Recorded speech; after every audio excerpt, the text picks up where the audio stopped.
Good evening, everyone. Before we do section 9.1 today, we're going to talk about section 8.3, hydrostatic force. It's a really neat section. You'll see the techniques we use when looking at how to approach the problem. Very similar to like what we did with work. But it won't be a work problem when we found work back in section 6.4, but it'll be quite similar when we approach how we're going to set it up and everything. So we can just think about like you got some flat piece like this and talk about like the hydrostatic force. We're talking about the force with water above this plate here. Think of this plate just level. And I'll just start out with force being what? Mass times gravity, right? mg. There's force. But if I had a plate like this, when we think of a mass, when mass is just density times volume, all right? So I'm going to substitute m with density. For density, I'll use rho. I'll use rho right now for density. All right. Big V for volume. But then we can think, what would be the volume above a plate like this? Well, it would be the area of this plate times depth, the depth below the surface level. So these problems are dealing with water. That's why it's hydrostatic force. So now for this volume, I can think of area times depth. That would give me the volume. So I'll substitute that for the V. So what we now have is rho times A for area times, how about D for depth? And then we still have this G right here. I think I'll put that next to the rho. But this is what we're getting for the force. We're talking about the hydrostatic force. Area would just be the area of that plate. D for depth. That's the density. If we're using if we're using SI units, we can use 9.8 meters per second squared for gravity, right? And A is just going to be the area. Here, above that plate. It's not bad at all, huh? So, this is number one from the textbook. An aquarium is 5 feet long, 2 feet wide, and 3 feet deep. All right? 5 feet long, 2 feet wide,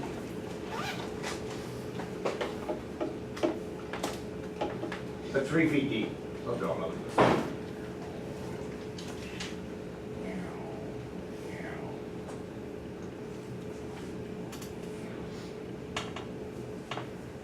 3 feet deep. Can we find the hydrostatic force against that bottom plate? Just against the bottom plate. That bottom plate, everyone I'm talking about at the aquarium, would just be like this. Can we just find the hydrostatic force of that? Now, when everything's in feet, y'all notice in this problem, everything is in the US customary units. So what we're going to do is, and I'll put this up here, F equals rho G AD. This is going to be the 9.8 meters per second squared, right? The density of water is 1,000 kilograms per cubic meter. That's if you're in SI units. But if you're using the US customary units, what we're going to use is just the weight density. I'm going to write it like this. I'll erase this portion too. We're going to say, I'm going to add a new Greek letter there, that's delta. We're going to let delta be the same as rho times G when we're in the US customary units, because we just use the weight density. This is the weight density, which is 62.5 pounds per cubic feet. So, and we'll just leave this up for every problem we do. So if we're in the SI units, right, metric, we use 1,000 kilograms per cubic meter for density, we'll use 9.8 meters per second squared for G. But this will just be the weight density when we're doing it in US customer units. We'll just use the number 62.5, and that'll be pounds per cubic feet. So that'll be, for this number here, I'll just highlight it. That's that delta. But we use rho times G for 1,000 times 9.8. What is 1,000 times 9.8? 9,800? So to keep it simple, everyone, so you don't get confused, don't let this overwhelm you. We're just saying, use 9,800 for all that. And for this number here, we'll always use 62.5. Whether you're in the US customer units or you're in SI, that's the standard international units, standard international units, or metric system. So this is US customer units, so and what would be what would be the force, the hydrostatic force against the bottom plate?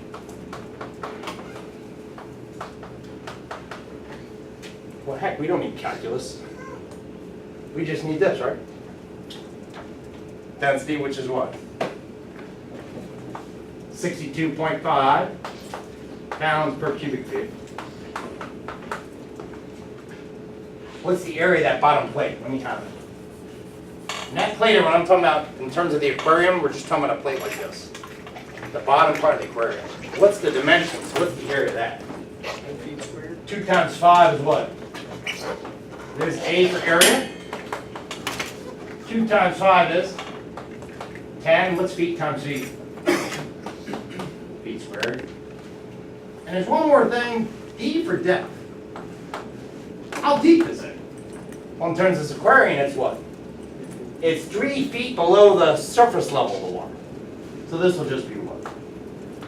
3 feet. What happens to the feet squared in the feet, that cubic feet in the denominator? What happens to that? Cancels. All right, so this all cancels. What's the total force? We got a calculator. This is 62.5 times 10 times 3. 1875 1875 and pounds. just pounds. And that's your force. And I want to point out, everyone, all I was talking about was this bottom portion of the aquarium. The bottom, which was totally what? Black. Oh, good, Connor. So when it's standard units like feet, we don't need gravity? It's already included. Really good question. Did you know, like, gravity's applied here? They call this the weight density in US country because it already includes that. Okay. They call it's funny. You go, what do they call this? This row here? You go, they call that the mass density. Isn't that interesting and different? But it includes that actual gravitational pull, which in US customer units is 32 feet per second squared. It's already included in that. Thank you. You got it. So I guess in the end, to keep it simple, when it comes to you're thinking of density, we can use what for? When it's in feet, we'll use 62.5. When everything's in meters, we'll use 9,800. Does that work for everyone?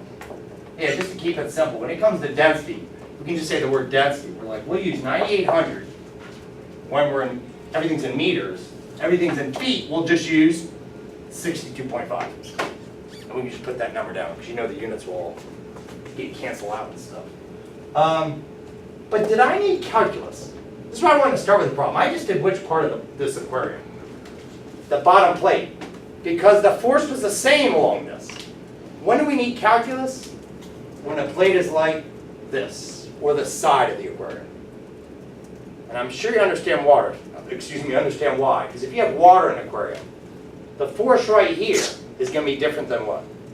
The force right here. Imagine if I had this just submerged in water, and the water level, the surface water level is up at the ceiling, right? Then you're saying, well, the force right here is going to be different than the force right there, and then the force right there, right? You get deeper and deeper and deeper. Doesn't the force change? Exactly. So that's where we're going to need calculus. But if I'm just talking about that bottom plate, did I need it? No, not at all. So let's do a problem, everyone. I'm going to take a plate. It'll be on its side. We could have done the side of this aquarium, but I'll pick a different side.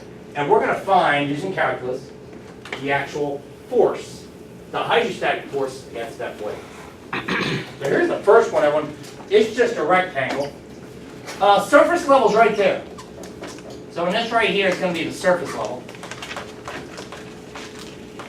of water. For this first problem.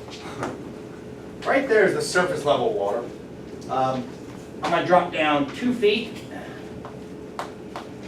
And 2 feet below the surface level, there's a plate.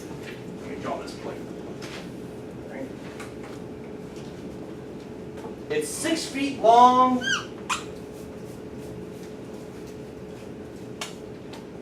And 4 feet in terms of width.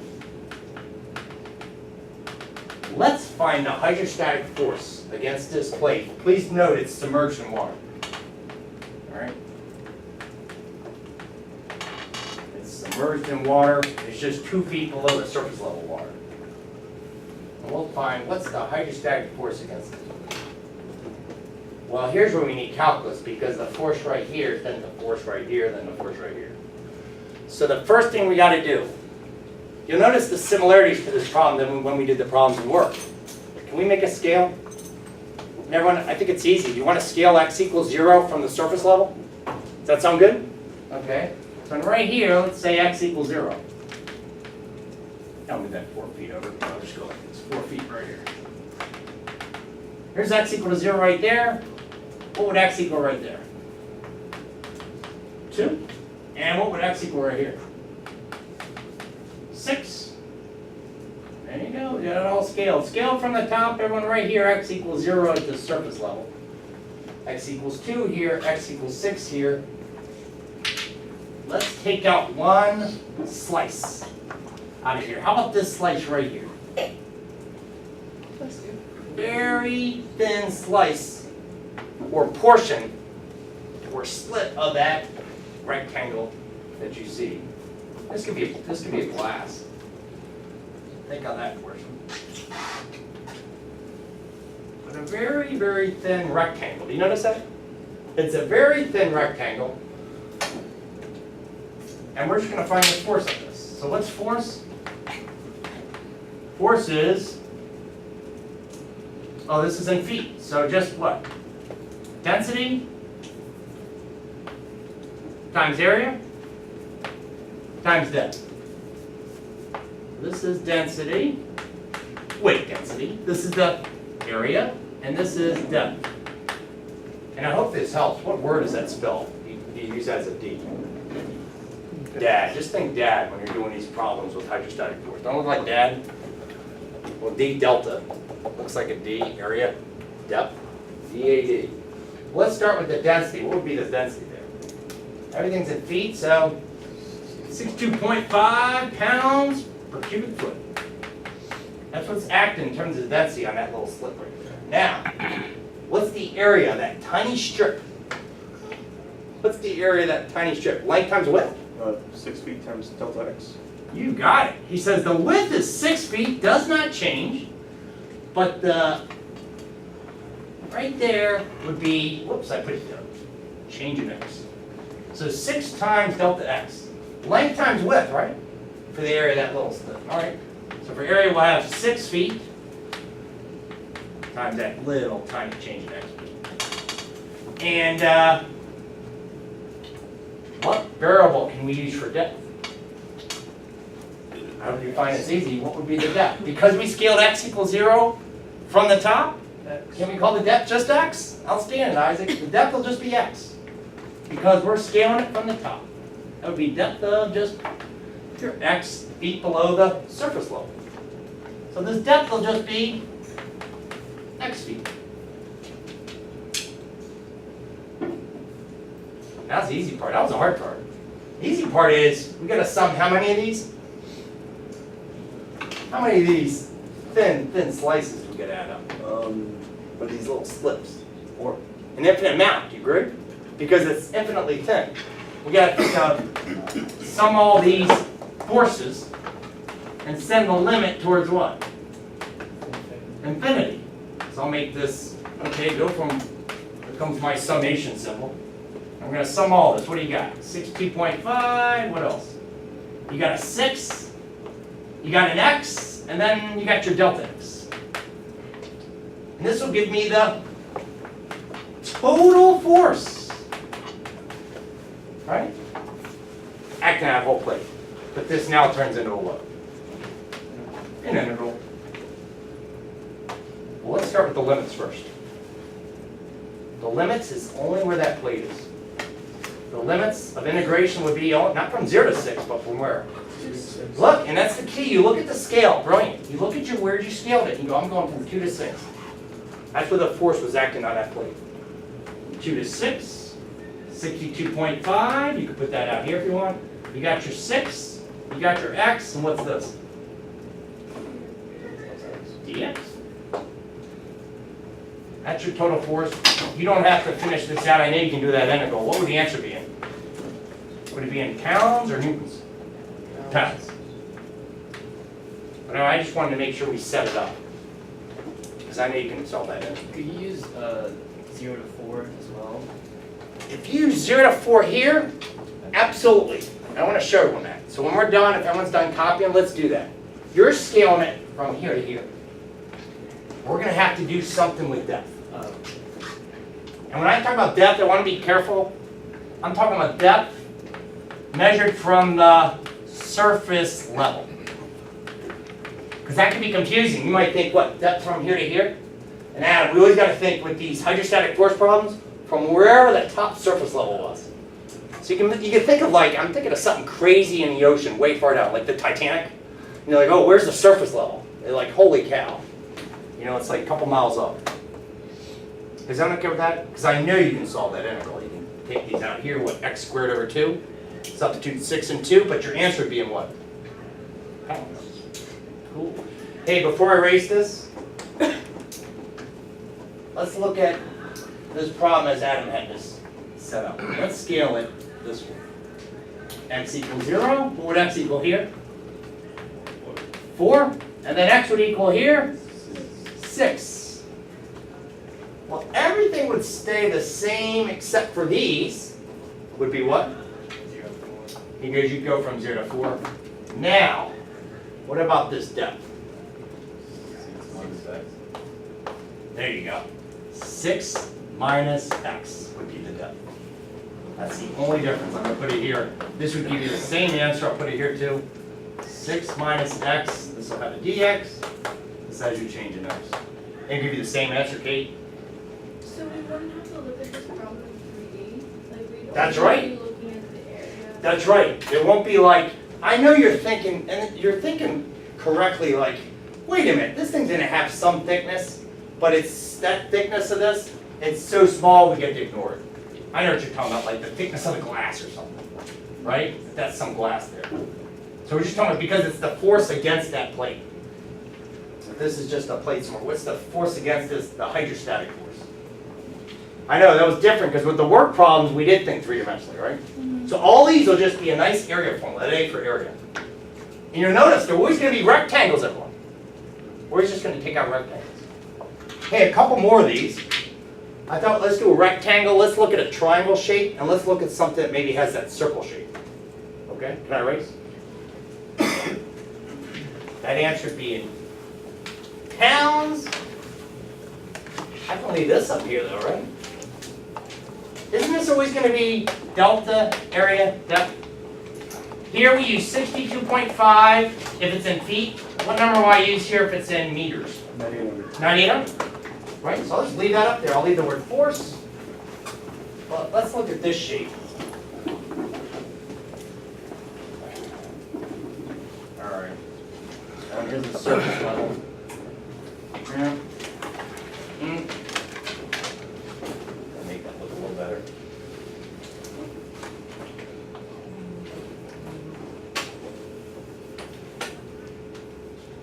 Go right through there. Okay. Okay, isosceles triangle. Let's say this is 4 feet.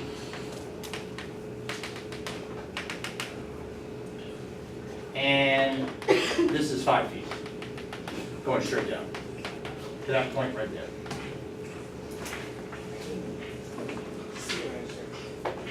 And on the surface level of water is right here. There's the level of water right there. If this is 4 feet, that's 5 feet. Let's find the hydrostatic force against this plate.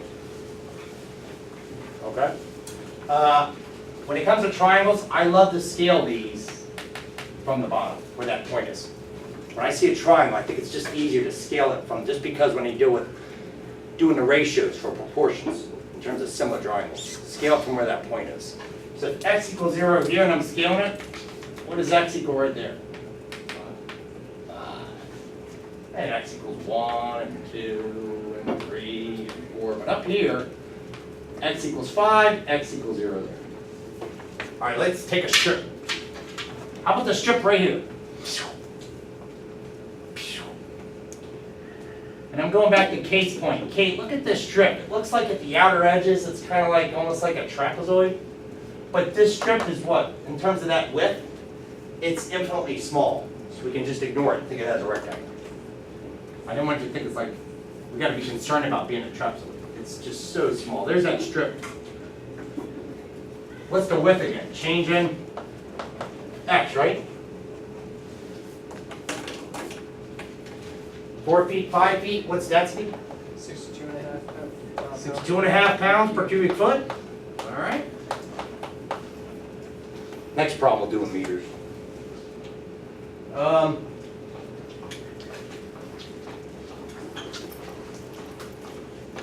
Let's go to the depth. What will the depth be? This time it won't be x. It's going to be like Adam's problem. There you go. The depth from the surface level of where that's located will be 5 minus x.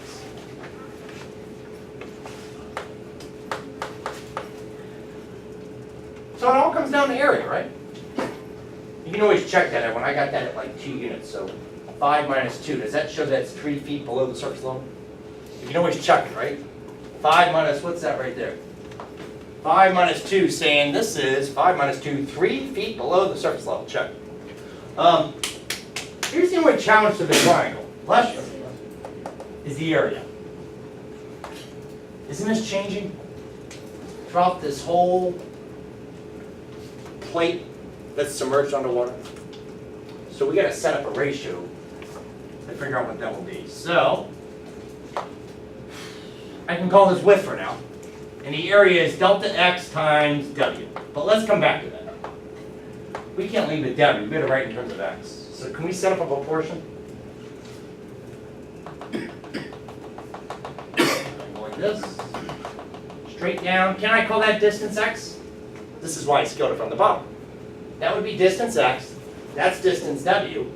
X is to w as 5 is to a what? 4. Does someone see the proportions? In terms of two triangles, I got a triangle like this.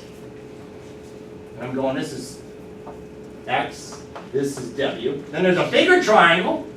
And we're saying, oh, this is 5, and this is 4. So what's the proportion? Oh, x is to w as 5 is to 4. Where w is to x is 4 is to 5. But can you solve for w in that math equation? Does it equal 5/4 x, 4/5 x? Let's see. Some of you cross multiply. What does w equal to? 4/5 x. W, well, if I cross multiply here, x equals 5/4 w. So w now would equal what? I'd have to divide this 5/4 on both sides. W just equals 4/5 of x. Do you agree? Somebody go with that? I just cross, you can cross multiply. 4x equals what? Take the easiest approach you want with these proportions. You just want to figure out what w is equal. If you cross multiply, 4 times x equals 5 times w. W equals 4/5 x. So put it right here. All right. 4/5 x. We got it. That's your area. Feet. Feet. This will be feet. Cubic feet over feet cubed. Those cancel out. We'll get an answer in terms of pounds. So, what's this integral turn into when we do the sum, the total force?